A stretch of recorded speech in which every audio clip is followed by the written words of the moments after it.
what if what you were told about yourself was totally wrong? What if the things that you think about who you are not accurate whatsoever? At different points in our life, we have dreams about how we want our life to look. Like, when you're young, or, when you're 10 or 12, you have these visions of like, oh, I'm going to live in Paris and I'm going to be a doctor and I'm going to travel the world, or I'm going to have 4 kids and I'm going to do this and I'm going to be a world famous singer. And, we have all of these ambitions a lot of times when we're children, and then time passes and life goes on and people speak over you, speak things against your dreams, or they say things that kind of water down what you think is possible. So you stop dreaming, or you stop believing that what you always desired was no longer possible because the people around you told you that it didn't work for them, so it can't happen for you. And, as I have been kind of honestly adulting, like getting into a space of, like different career moves, different, honestly, different safety nets and blessings from God, and things are happening that are like kind of blowing my mind, and God is giving things that I prayed for, but that I didn't actually believe he would do.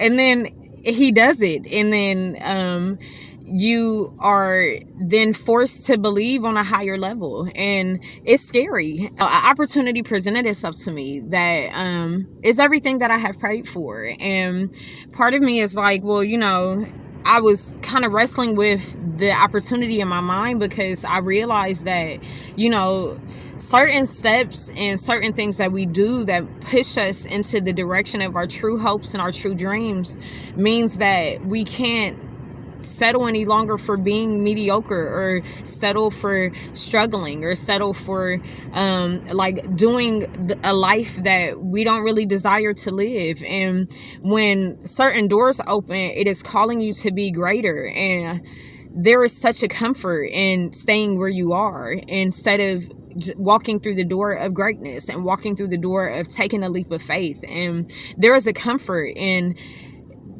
the same old stuff. And even though you're bigger and you're better and you deserve more, there's a fear attached to more a lot of times. And I didn't realize that I was struggling with this until God really starts to open doors that maybe you prayed for them, but you never thought it would really happen. And now you're standing in front of this door to great things, and to things that you haven't asked God for and dreamed about. And you're learning that God, first of all, knows the desires of our hearts, and he knows the prayers and the desires we had when we were 10 and 8 and 12, and when you were at your purest form and you just spoke from your heart about what you wanted. He remembers those things. So even though time has passed and you changed your mind because somebody told you it was impossible, or because somebody hurt you, or somebody broke you, or somebody said something or did something they weren't supposed to do to you, so you changed your mind about your dreams, God remembers what you wanted. So he will still open the doors for you. And we have to make a decision if we're going to let the fear choke us and paralyze us to not walk through the doors that God is opening. So I just want to encourage you, because I had to recognize that I was fearful of a life that I prayed for. And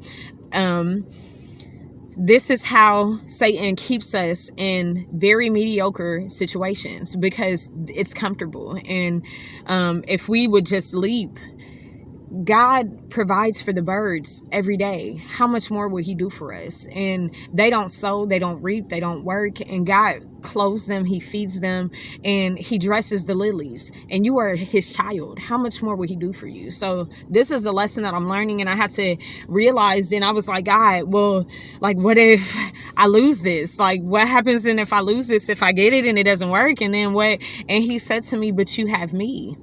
You, whether that works, whether it doesn't, whether you quit, whether you fail, whether you win, whether you lose, you have me. So you can't lose. So even when you feel like there is a loss, you have me. There is nothing you will lose that I cannot resupply, upgrade, give more, increase, make better, any of those things. So I just want to encourage you, because there were this message just came in so many different ways, because I was really kind of like wrestling with God in my spirit on some new opportunities that are being presented, and it almost seems surreal. And and God was like, this is what I made you for.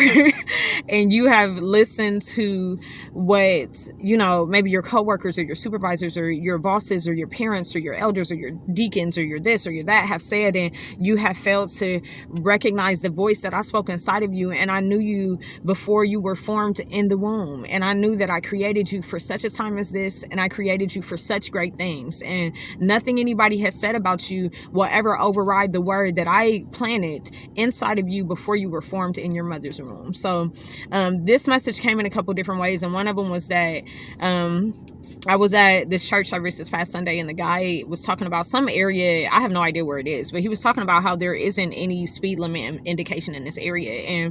And he was like, there are different type of people. Like, there are people who see no speed limit and they will still drive 25 because that's their safe zone. And he's like, there are other people who like, there's no speed limit, I'm going 120. And, so the point of the message was that don't drive below your privilege. If God is saying to you that he will bless you and that I have made you for purpose, and when you have purpose, that God has you here for something greater and something bigger.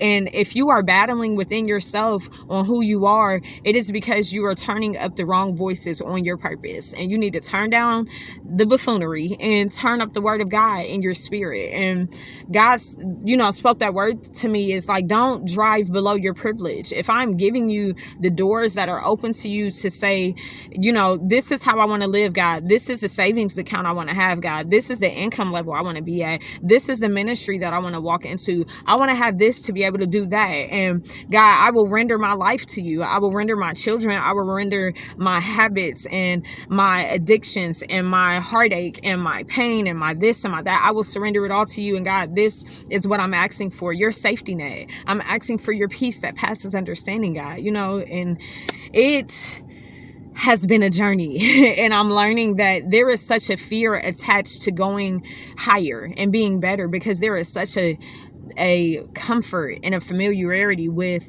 the same old friends and the same old circles and the same old stuff and the same old actions and the same old blunts and the same old bottles and the same old this. And it's such a familiarity and a comfort and a routine in that. But are you going to stay that way forever? Is this going to be you forever? Are you ever going to answer the call of God's purpose on your life? So I just want to encourage you, and I'm not here to judge you, but I'm here to tell you that when God planted you, he planted you with such greatness inside of you. And the war that you're battling is because there is medicine in the leaves within you. And if you grow out of the mess that you're in, somebody will be healed and whole, and you will feel so much better. So this is the Sunday Love. I love y'all. I hope that y'all are well, and I hope that you walk into all that God has for you. So have a good one.